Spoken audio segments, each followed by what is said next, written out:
Hello, hello. We are live and thriving. I love it. Good afternoon, good morning, good evening. I know we span so many time zones, so thank you all for joining us.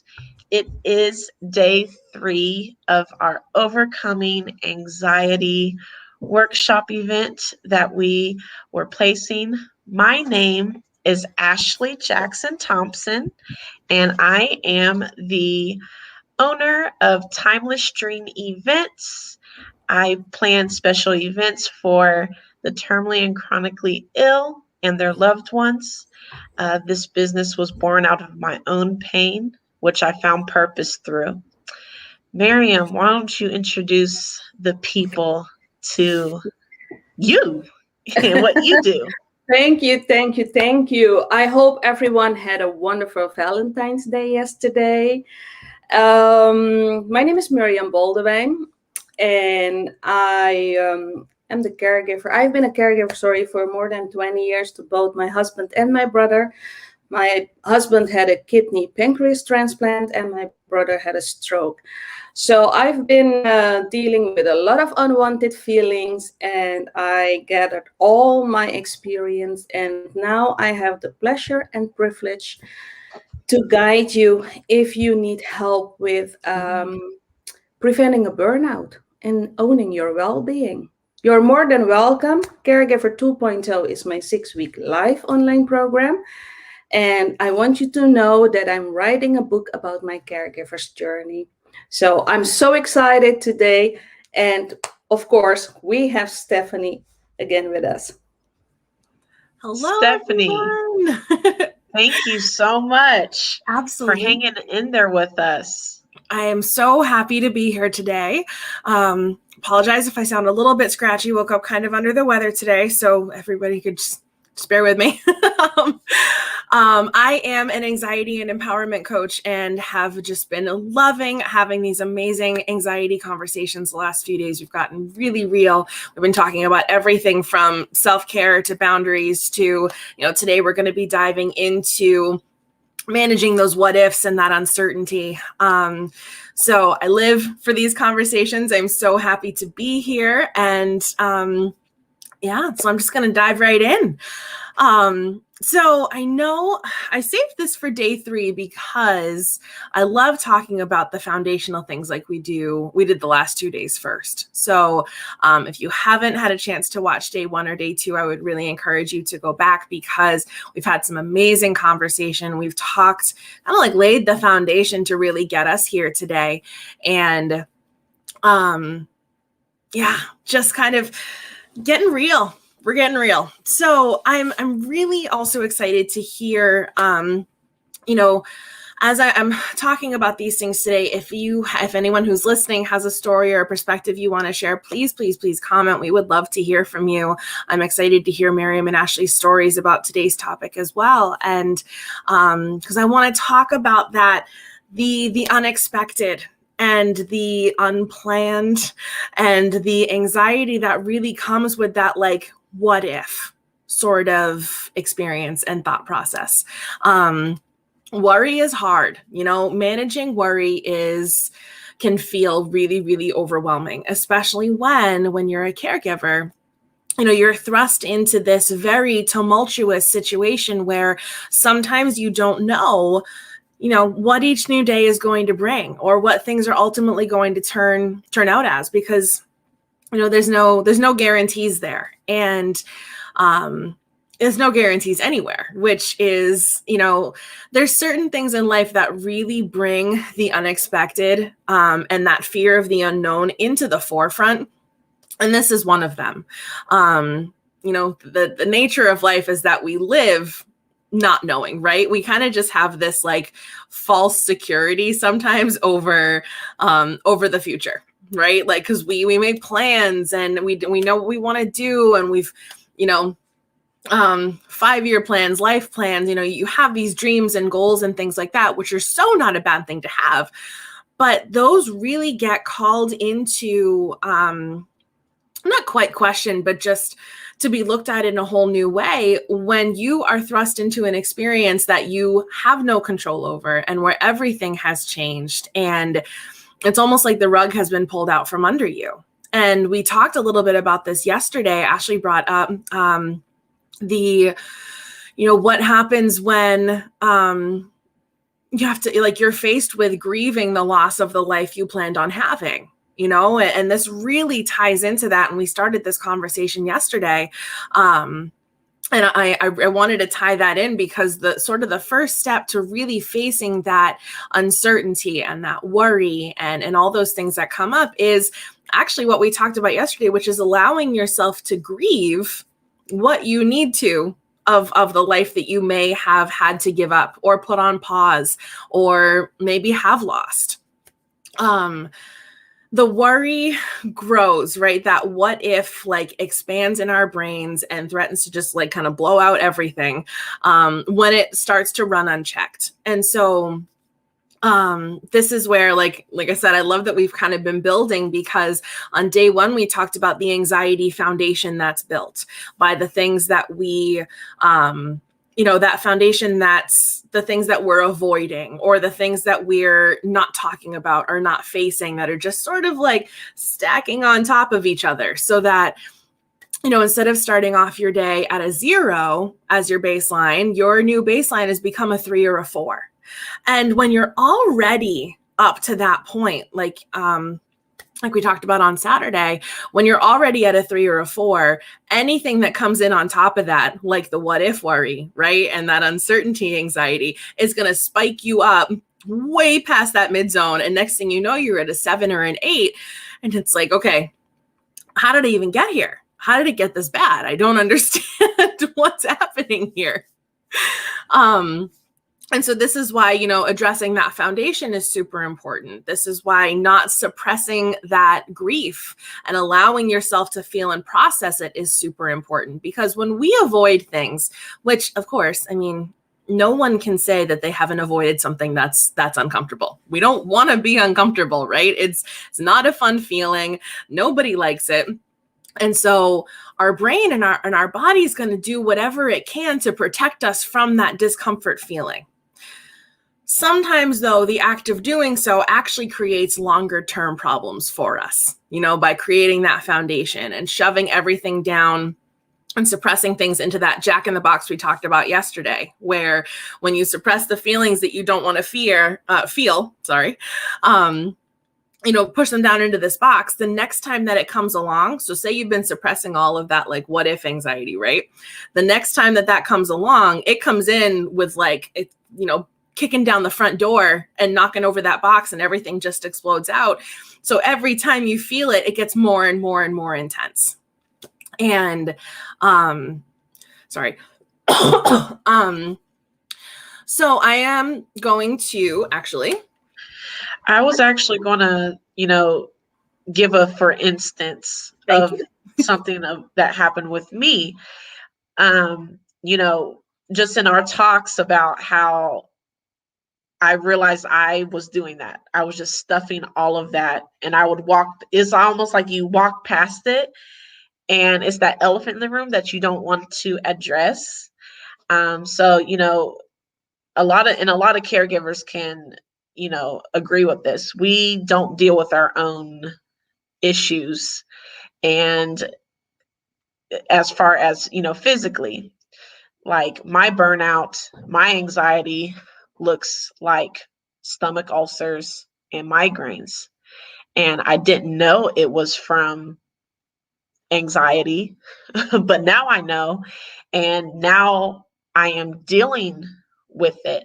But it's taken me almost a full year after, getting my husband situated for me to go get myself on track health wise. And it's still baby steps I'm taking, because I'm like, oh no, I don't need to do that. I don't need to go there still. And because I've built up all that what if dealing with him, I don't want to go deal with me. I don't want to know or find out anything wrong with me, because I'm already dealing with the what ifs with him. Oh, But then that just causes so much anxiety and pain, and it's like a circle. Like what are those little gerbils on a wheel? oh, the It's just hamster wheel. turning and turning. That's all it is. It's just a wheel of pain. Yeah. And it's like you have to, one of my favorite phrases is choose your hard. It's hard to stay doing the same thing and suppressing things and like living in that worry every day. And it's hard to face the things. And it's like each day you're choosing one of those and kind of remembering that, they're both going to be uncomfortable in their own ways, but like which one is going to take you ultimately to the better place? You know what I mean? Like, might not be in the moment because, again, we want to avoid the things that are scary. And then when we're avoiding them, on top of that, it's like there's just more and more and more and more, which then we try to go over here and avoid that piece of it too. And it's like, you know what? If you're going to feel anxious and overwhelmed and, everything every day anyway, maybe it's time to choose a different hard, and laying those two things out in front of yourself, like, because so much of this happens when we're in that like unaware place, right? We, our subconscious takes over. We have sort of deliberately given up the self-awareness, right? And you're focusing on either the person that you're caring for or your job or your children or, whatever it may be. We throw our focus in other directions sometimes. And usually this is very subconsciously so that we can avoid that self-awareness. And so it's hard to sit with yourself. It is really difficult sometimes to sit and look and go, oh man, all right, that's what I've been choosing. This is what's been happening. And it's really difficult to like sit with yourself in that. And I really just want to honor that at first, because for some of you who may be listening to this conversation, these may be all new topics and ideas for you. But just because it's uncomfortable doesn't mean that something is wrong.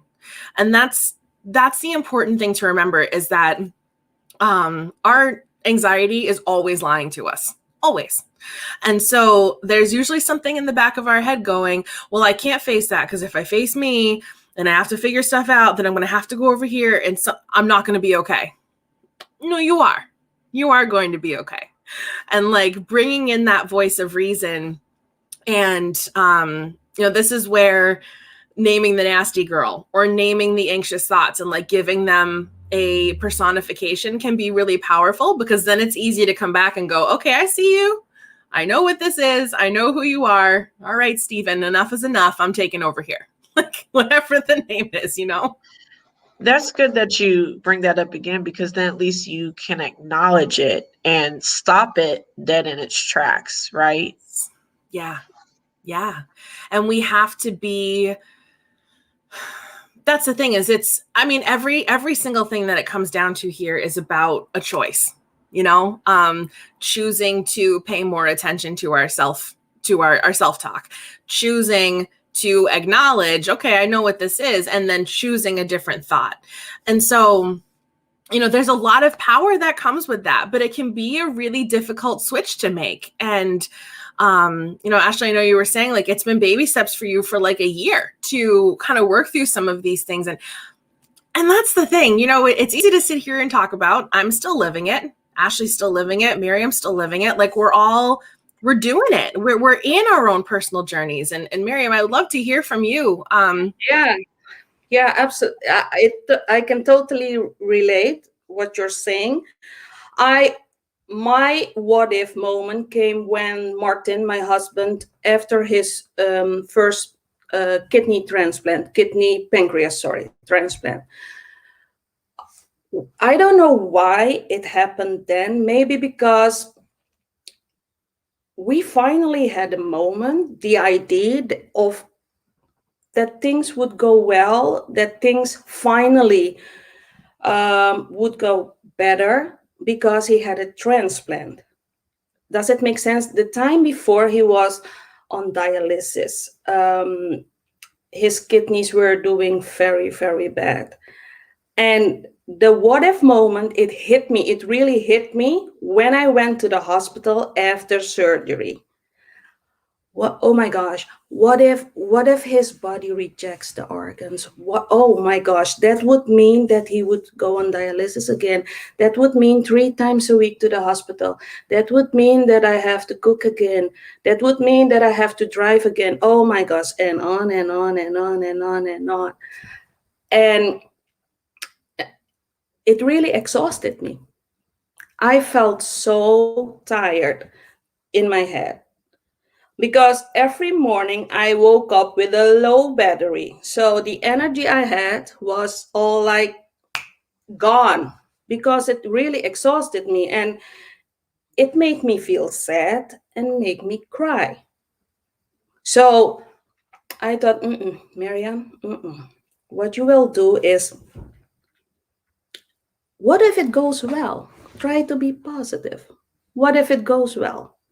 So I started practicing that. What if it goes well?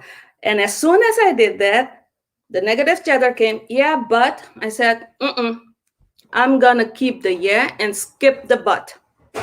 Yeah, what if it goes well? And I trained myself that way, and it took me months.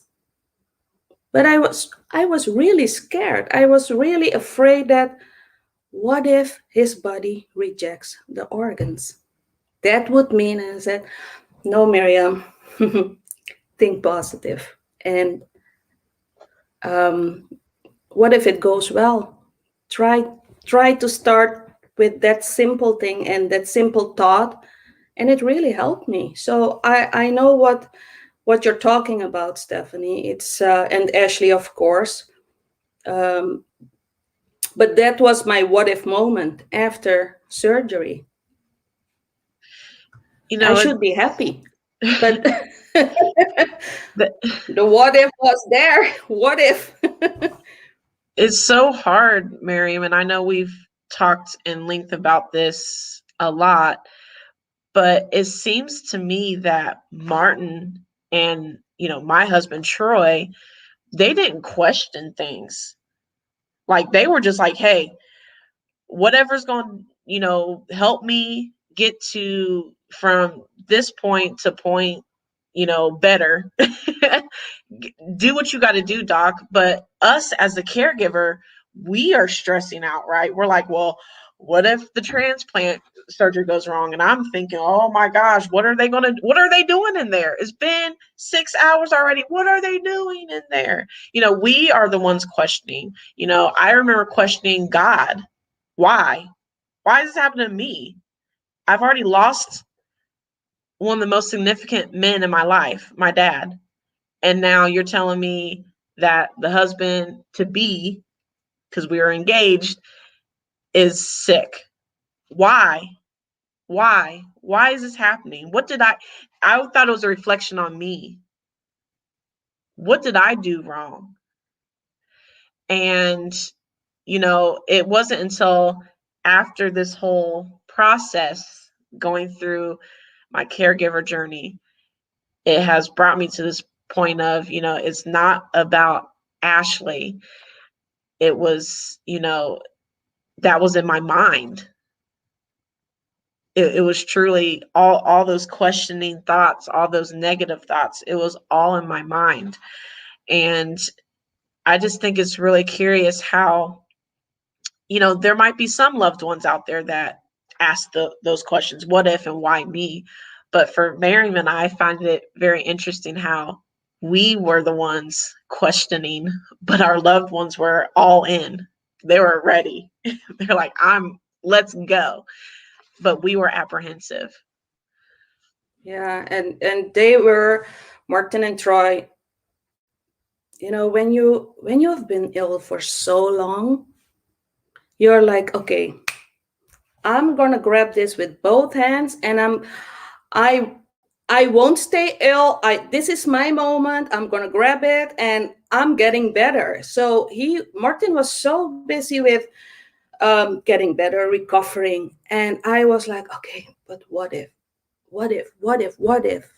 And Stephanie talked about it, I think, on Saturday.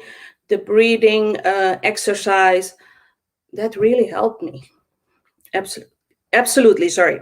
That really helped me, and I still do the breathing exercises. So necessary. Absolutely. I love that too, because when we even talked, I give a little like science background Saturday too of what's actually happening in the body when we're starting to get anxious and stressed. And by breathing, especially in those moments, because the what if, we're thinking it's just thoughts, but there's a whole physiological response that's happening at the same time that then is fueling more of the thoughts and more of the things to happen. And the best way so it's like it's interrupting that spiral, right? And the best way to do that is by breathing, because when we slow our breathing down, that's when we send those messages up to our brain that can't decide if we're just upset about something or about to be killed by a bear, like we talked about with the whole fight and flight thing. Fight, flight, or freeze. I always want to make sure I mention that, because there is more than just the two reactions. And freezing is actually that's the one my body trends towards. I'm not even sure why. That like everybody just kind of has places that they go. And so if you have ever frozen in a situation like that, and not known how to respond, or freeze is a response too. I don't know why that just felt really important to say, but maybe someone out there is wondering why they do that. And so freeze is just as much of a prevalent response as fight or flight is. Those are not the only two options. But working on moving past those feelings in the body, the best way to do that, like we just said, is to focus on your breathing, to deliberately slow down your breathing, which sends that message to our brain that no, we're okay. Everything's fine here, which then will help everything else, come down a few levels, and will then help the thoughts too. Miriam, I was so excited when you mentioned how you what if in a positive direction. It is like my number one thing I love to talk about. And you didn't even know that. And you said it and ran with it. I'm like, Sharon does it. And because we what if to the negative, just because that's what everything is learned. Everything is learned in life through subtle cues, through core belief conditioning, through our childhood, through whatever. So every behavior or trend that we have is something that we have learned at some point. So what ifing in the negative direction, right? That fear and anxiety that takes over was learned at some point, which means that we can learn a new path and a new way of doing things. And what ifing the positive is the exact same thing as what ifing the negative, except you feel better. It's choosing in that more positive direction, right? Because you could say, what if this doesn't work? Just as easy as you could say, but what if it does? And then run with that. That is the really cool thing about this exercise, is the same way that you could spiral off into 72 different directions in a negative, like freak out spiral, you can think up some really, really cool things about the positive. And, what if it works? What if this is it? What if this is the last time we ever have to do this? What if then we end up getting to go to, move to Jamaica for the rest of our lives? What if then we win the lottery? What if then and like, you can start to think of these really, really cool things that change the energy and the awareness in your body, which is really cool. Like, Miriam, I would love to hear from you on this. When you've done this in the past, do you physically feel any different when you start to swing more towards the positive? Oh, yeah, absolutely. Absolutely. The feeling I have when, even now, because I know that the organs can always, the body can always reject the organs. That's something, it doesn't mean that when you get a transplant, it can only, your body can only reject the organ the first 2 weeks. No, it can happen after 30 years. But what we do, what I do now is, because I've switched it to the positive, I flipped it. What if it never happens? And that makes me feel, it eases me, it calms me, it allows me to go on a holiday. We go on holidays. We don't think like, okay, what if something happens? No, we just do it. We just enjoy it. And like you said, I transferred that energy because I don't transfer fear, because Martin knows, he feels it when I'm in fear or when I'm nervous. I transfer positive energy, and it really helps him. It helped him with the recovery. After his first surgery, I was dealing with my burnout. So that was a pretty difficult time. Burnout, anxiety, nausea, dizziness, all of it. So I had to make sure that I felt a little bit better when I visited him in the hospital, because I knew I transferred negative vibes. So That's a thing. Yep. yeah, when I started with the breathing exercises, I started flipping the what if. It made me feel better. It allowed me to do more for myself because I changed my mindset. That's it. Yes. The way I thought, and this really helped me when years later my brother had a stroke. The what if crossed my mind. What if he can't walk or talk anymore after the stroke? It crossed my mind. And I said, no, what if all goes well and he can walk and talk again? And yes, he walks and talks again. Because I transferred, I told him, I empowered him, I inspired him, I motivated him. You can walk and talk again. Even though his right arm isn't functioning anymore, he can walk and talk again. That's And amazing. this is so powerful. I love this conversation because it's really powerful, and I experienced it myself. And I use the little techniques we talked about the last couple of days, and I am proof that it worked, and it still works. So nuggets, a lot of nuggets. So many. The mind and the body is always listening. Always listening. Our cells are listening. And my alternate background, I do anxiety. I focus a lot on anxiety, but I am also a Reiki master and energy healer. And I have been studying energy for so long, studying the effect of energy on the body, the power of positive thinking, the way that the body and the mind reacts to the words that we say, the things that we choose. And, that's a whole other like weeks long conversation in itself. But I'm so glad you brought this up because energy is real. The energy that we have behind what we choose versus positive or negative, the way that the body responds, like doctors will even tell you this, that positivity is stronger and that, the person needs to choose to want to get better, because we can also choose to not want to get better and our body will respond to that. And, there's been, I love reading studies, and there was this one incredible study done that actually involved plants. I'll try to find the link to send it so you can put it in the comments at some point. But there were two plants in totally isolated, but completely identical like environments and situations. For 30 days, one plant just received negativity and hate. The person came in every day and just said terrible things to this plant. You're ugly, you're stupid, you're not going to grow, you have no potential, all of these things, negative, negative, negative. The other plant received only positive words and only positive and good vibrations and energy. You're beautiful, you're flourishing, look at you, oh my gosh. At the end of 30 days, these identical freaking plants from the same exact seed were completely different. The negative one was wilted, was kind of like half trying to like grow up and move.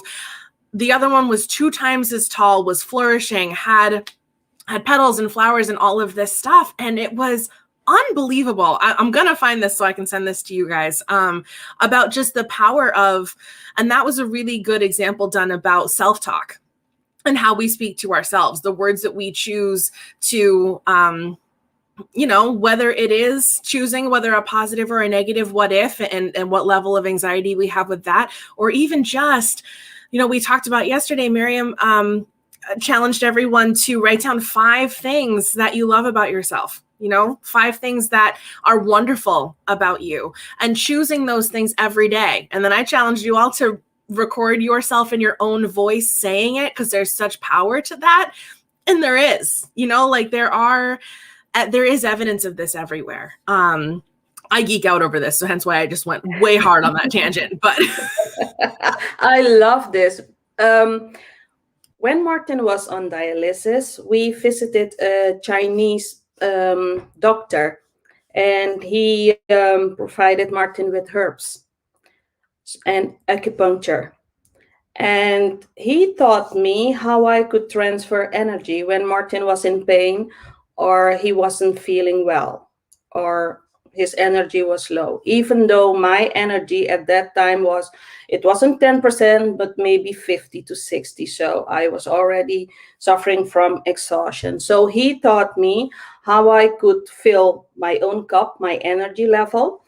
And what I did is, when Martin was in pain, I could put my hands on the place of his body where he was in pain, and then transfer energy. I had to focus.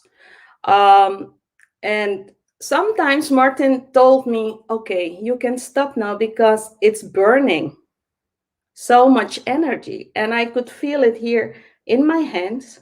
It was tingling. It's crazy.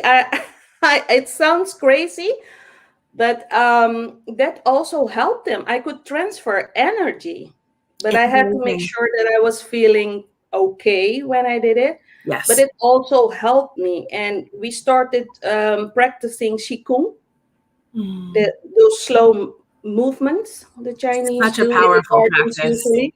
And at first I thought, what is this? These slow movements, will they give me energy? No, I don't believe it. Until I started. After the first exercise, I was exhausted. And that's when I started feeling a bit better, sleeping better, feeling better, eating better. So it was a ripple effect. I could help Martin with that while he was on dialysis.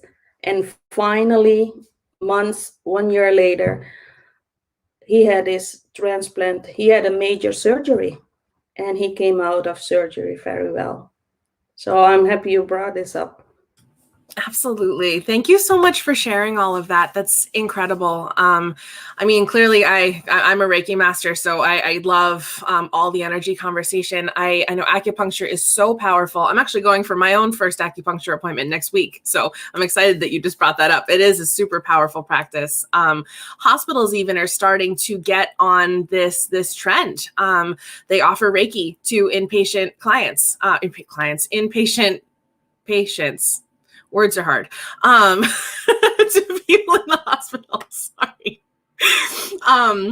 They have these sort of like the more like Eastern style medicines and holistic wellness approaches to things, instead of just the strictly Western, medication, surgery, bye.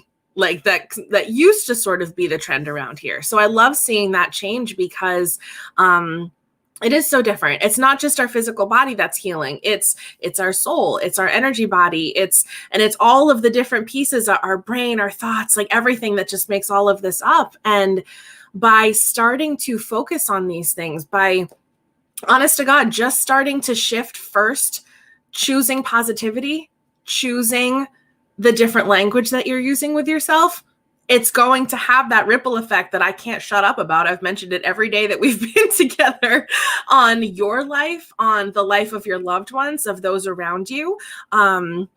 It's magnetic, it's something that really just inspires an inner energy and power and radiance that comes from that. So if you can start anywhere, start with your thoughts. Always start with your thoughts. Sorry. Our thoughts are so powerful, and you said something about plants, the plants in the beginning. I think there's also a study with water. They do it with 2 glasses of water. The same they did with the plants, they did it with water. And the water of the negative one, the one who only had negative speaking and such things, it was totally different than the glass with all the love, the nice words, the positive words. So yes, you can practice it yourself. It's true. It's the truth. And I grew up in Suriname, South America. When I had a fever, I remember I was 7 years old and I had a fever, and my mom said, my child, you have a fever. Hold on a second. And she went into the garden and took some plants, big leaves. I know that the leaves are like this.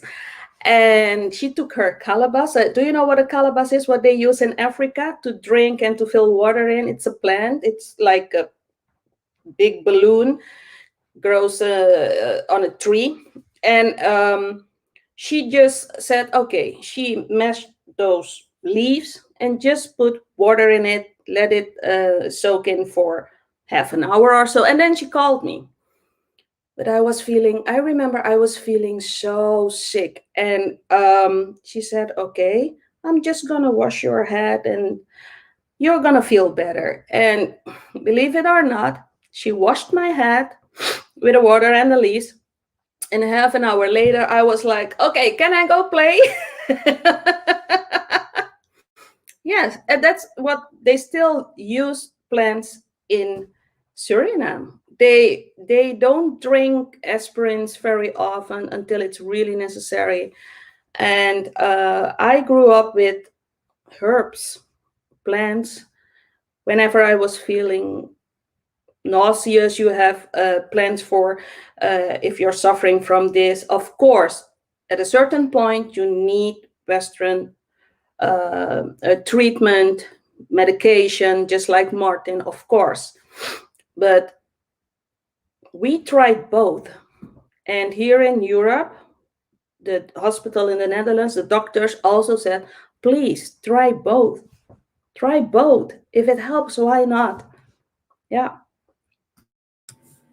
Absolutely. There is such natural power in the world around us. And, obviously not, skipping out on the medication and all of that as well. Like if that's needed, absolutely. But why not add to it?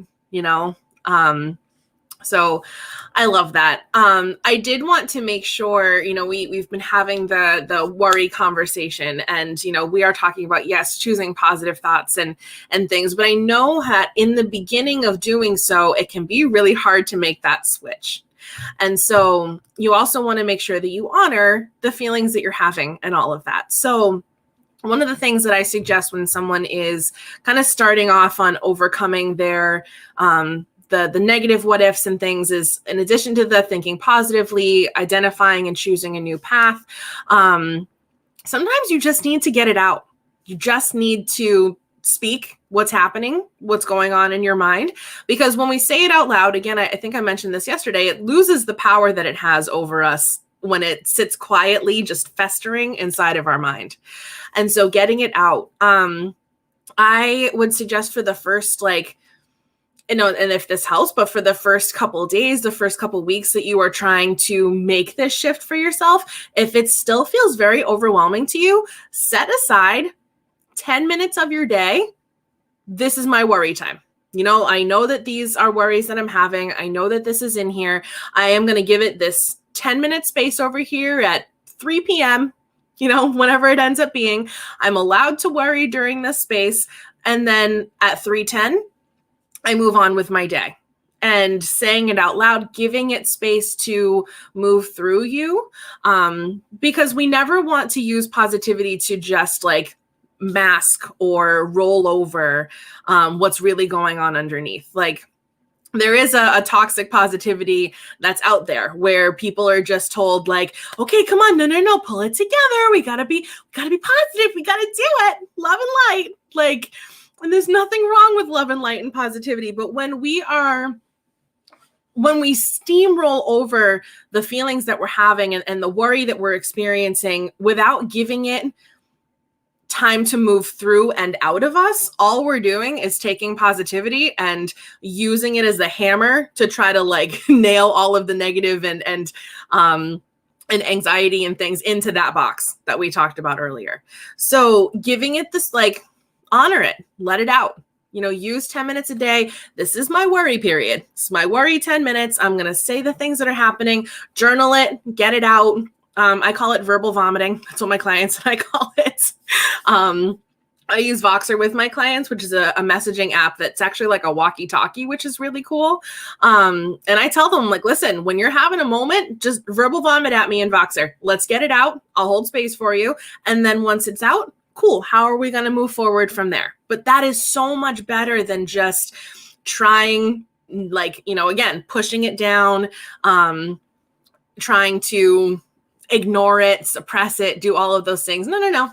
Have your worry time and then choose a new path. You know, acknowledge the feelings that are coming up, let them flow through you, and then decide how you want to feel from there moving forward. You know, it's not about never feeling negative again or never feeling anxious again. That's not real life. I think we've all mentioned that at least once here, that, like, you know, all of us are still on a journey and working on this for ourselves.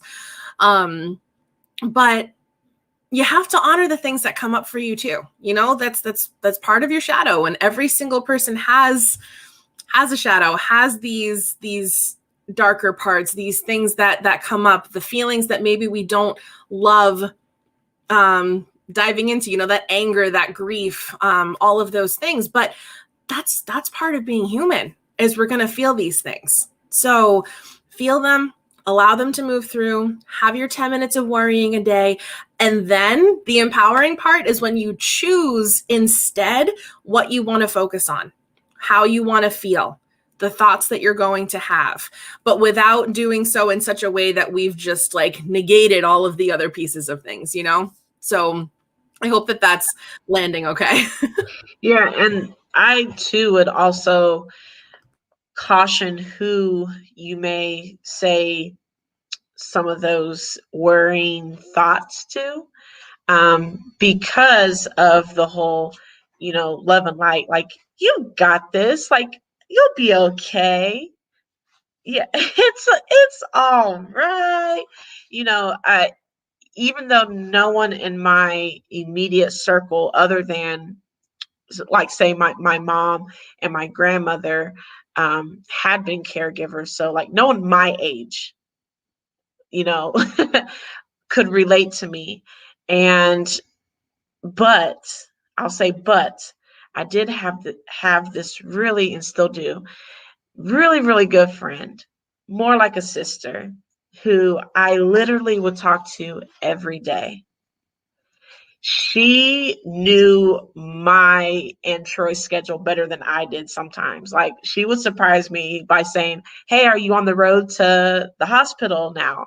You know, just those sort of things. But, you know, when I would get in some of my moments, she's never been a caregiver, didn't understand it, but she would give me my space and then be like, "All right, you said that. Are you done? Now what's next? What are you going to do with that you just said? Because we need to turn it into something else."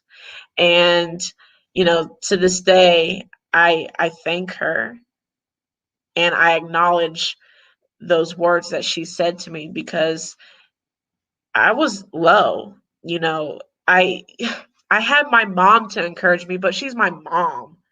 She's supposed to do that. That's her job, you know.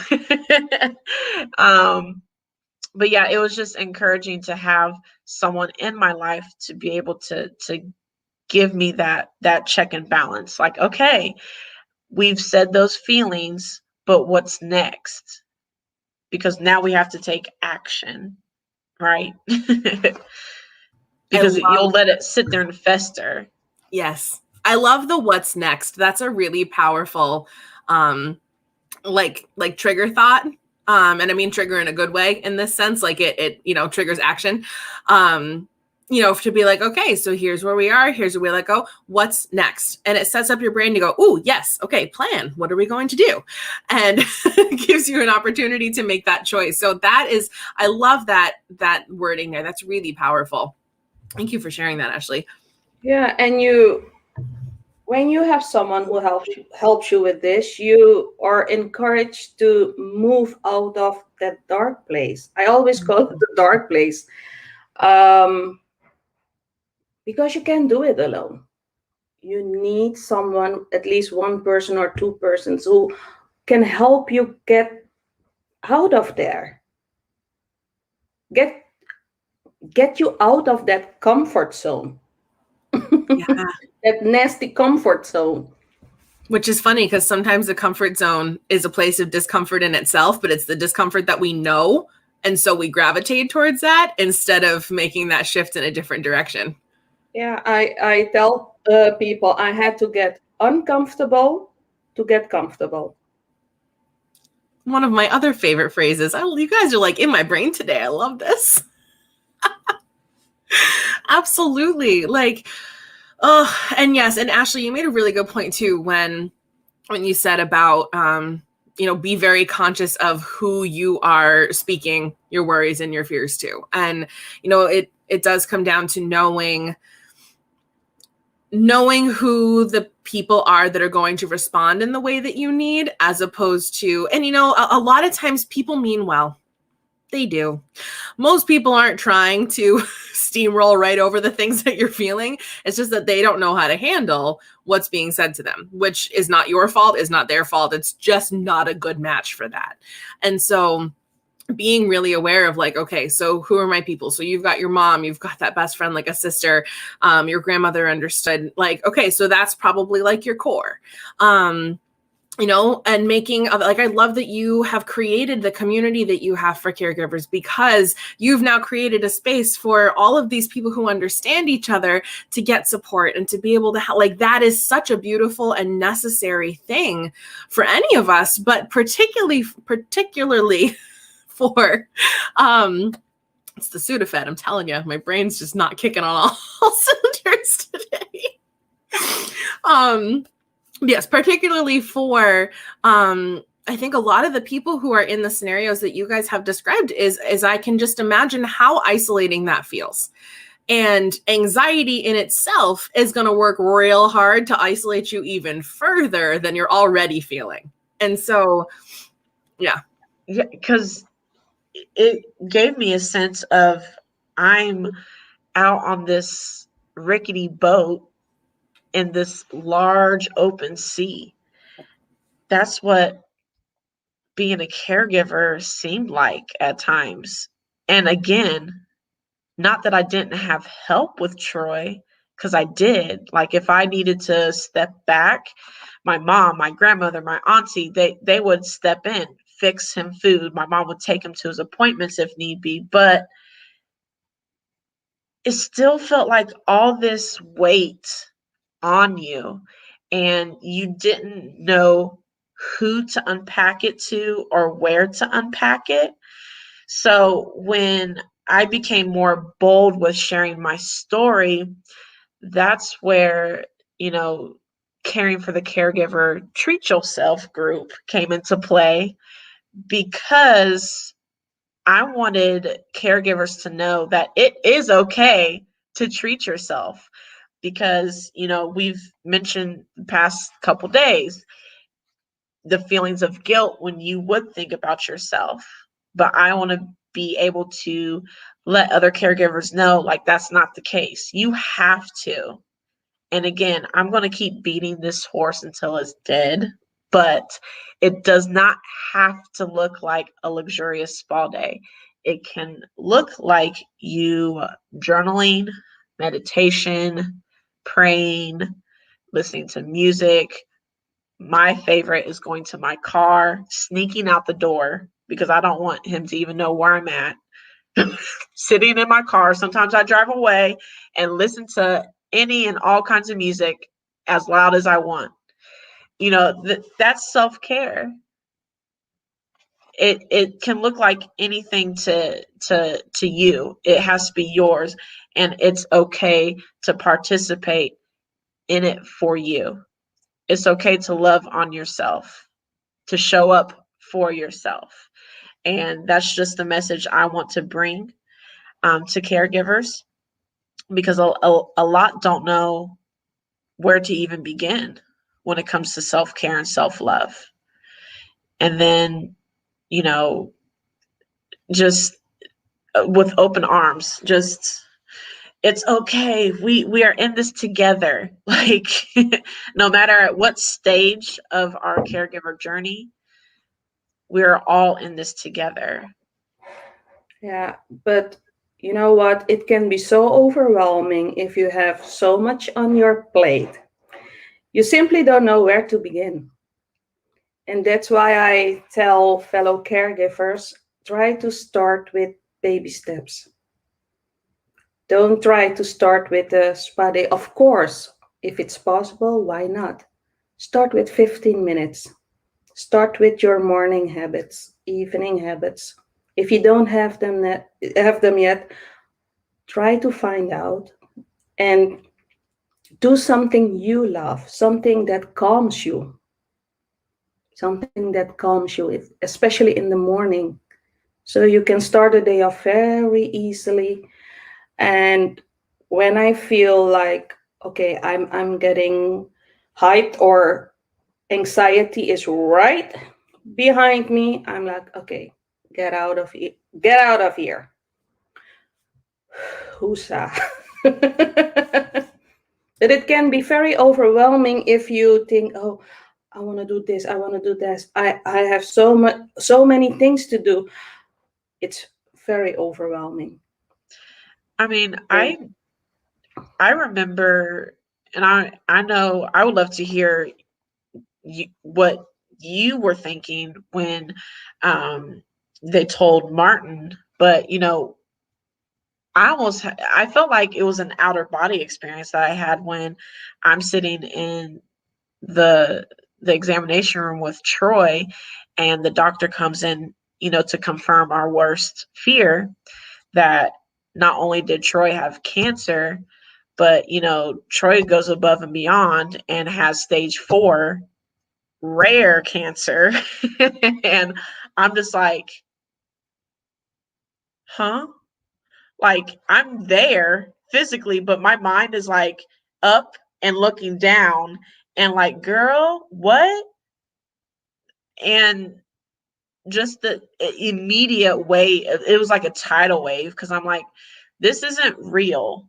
We're in our 30s. Like, this really, and we just got engaged. Like, this really can't be real at all.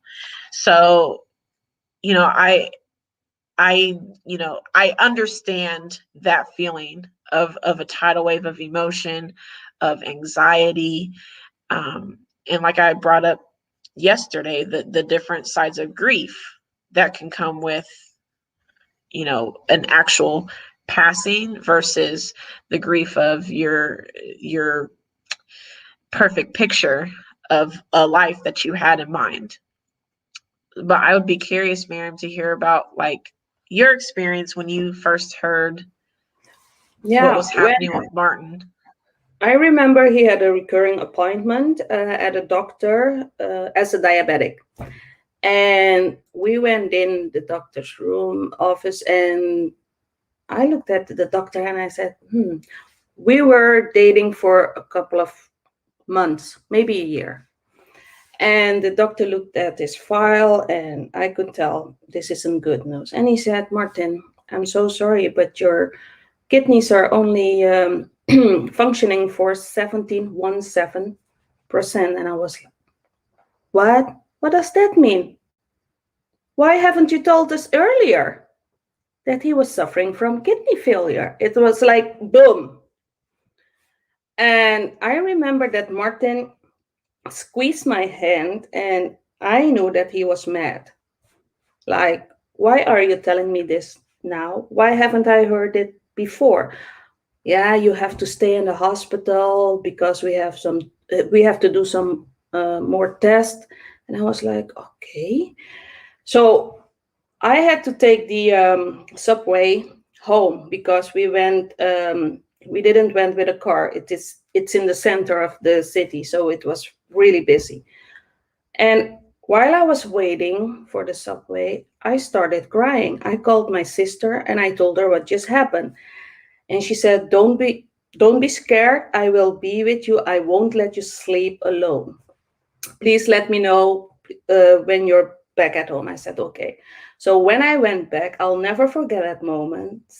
I saw my husband to be, at that time we weren't married yet, sitting on the hospital bed, and I felt so helpless. I couldn't do anything for him, and I didn't know what would happen and what's the next step. I had so many questions. What if again?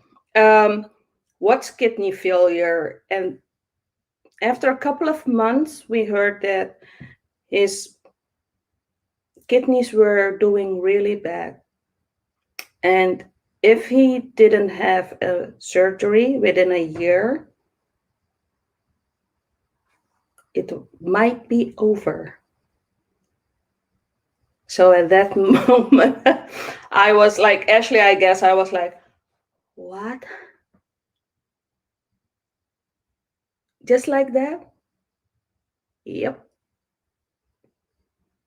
So it was a lot of praying, a lot of meditation, a lot of fear, a lot of, okay, what will happen? What will happen next? And at that time I was 31, 31 years. You started your caregiver journey at the same age as I did. Yeah. But 17 years later, we are married and he's doing great. But it was a tough journey. Yeah, and that I love teaming up with Miriam when we speak with caregivers because we have so much alike, and even though our caregiving journeys are so different as far as the ailments, we want to help build and encourage caregivers. We're going to have those what if moments. We're going to have those, what the heck is going on? Who do I turn to? I just heard this news. What's next? I don't know who to contact. There's so much knowledge that Miriam and I together have built up that we want to share and help our fellow caregivers. And that's why we've started with you, Stephanie. You really helped this movement where taking it off of Facebook and putting it onto also YouTube, and just hopefully we can keep spotlighting different areas that caregivers deal with, different of course, we've covered anxiety, and there's even more so that we can go over, I'm sure, to that dealing with anxiety, but, bringing other experts in their fields that can cater to caregivers and what, our needs and wants are. And I just want to say thank you so much, Stephanie, for all that you have done. I mean, this is our fourth session, but this 3-day weekend session that you did for the group, I really appreciate you, and I can't say it enough. And of course, Miriam, my right hand soldier with me. I love you, girl. You have done a great job, Stephanie. Thank you so much for sharing all those nuggets. Could you please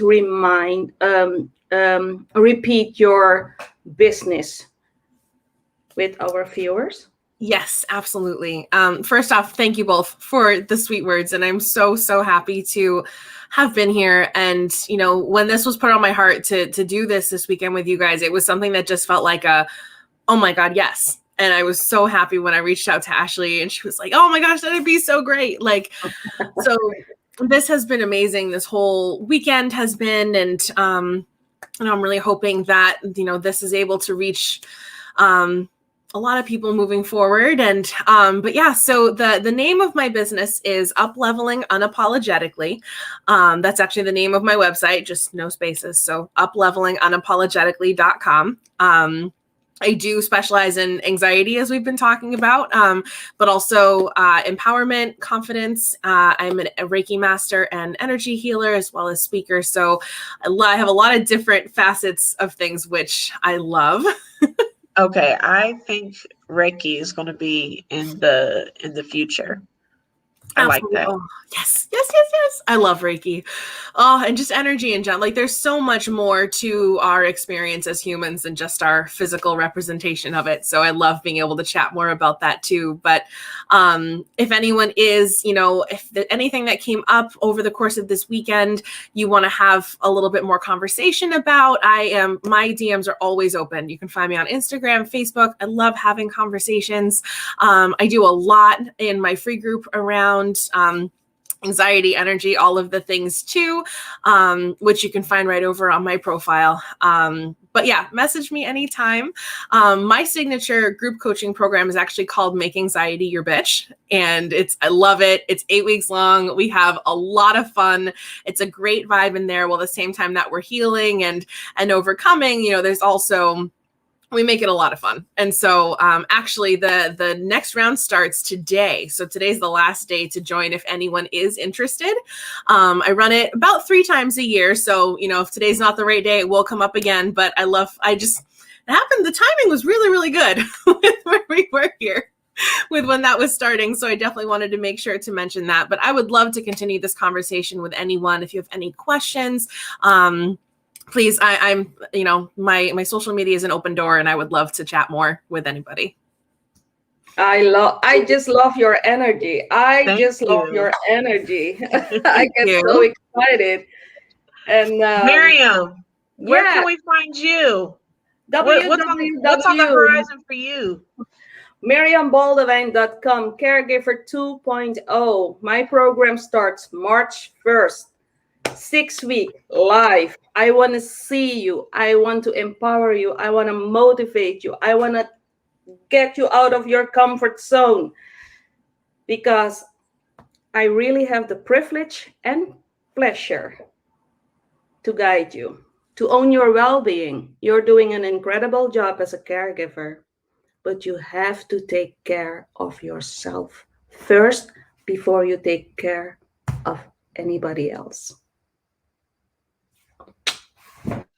Thank you so much. And of course, you can find the ringleader, aka me, at timelessstreamevents.com.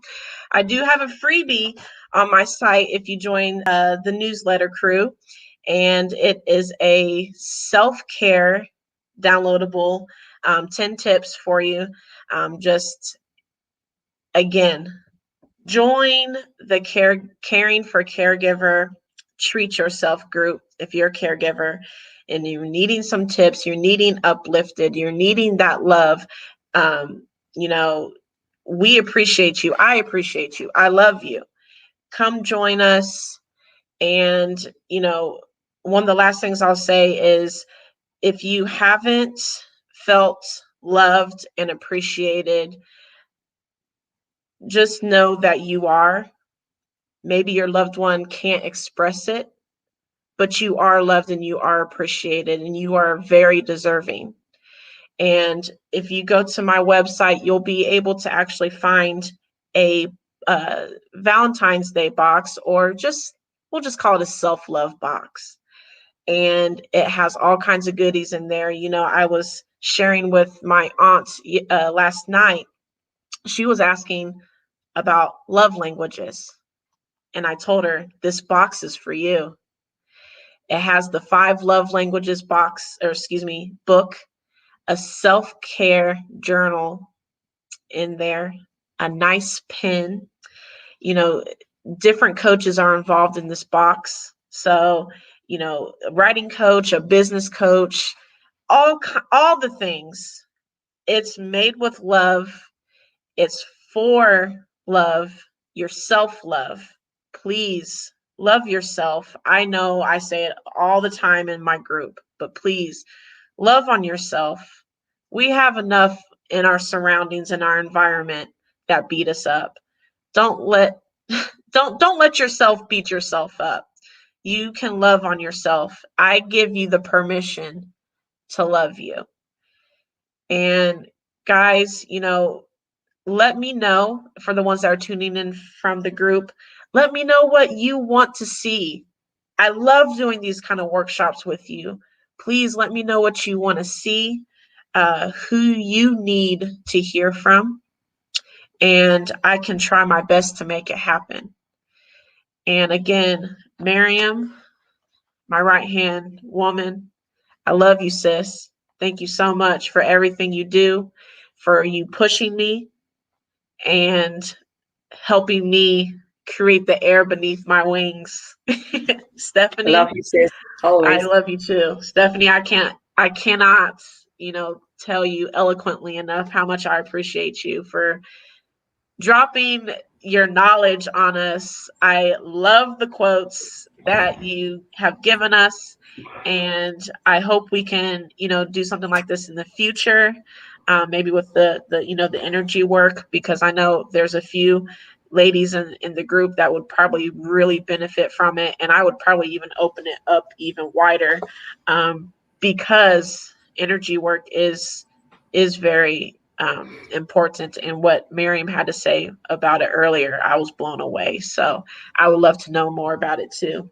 Oh, that'd be amazing. I mean, if the face wasn't enough to show that I'm excited about the potential of that, I would so love to collaborate on something else. And this has been such awesome conversation. It's been so amazing and such a gift for me to connect with you both and, hear from in the comments from some of your people. And I've loved being here. So thank you so much for having me. Yes, thank you. I appreciate it. And for everybody who hasn't, they just jumped on today, there is day 1 and day 2. If you're in the group, it's going to stay there in the group forever. And then if you're tuning in from Timeless Dream Events, it is on the Timeless Dream Events page, also YouTube, and these ladies will have it uploaded on their channels too in the near future. So again, thank you so much for everybody that tuned in. I hope at least this helped one person the past 3 days. If it helped at least one person, I'm ecstatic. So thank you again for tuning in. You all have a safe day. Stay warm. I know there's a bunch of snow coming here. So, all right, just stay in your love and your peace, y'all. Much love. Thank you all.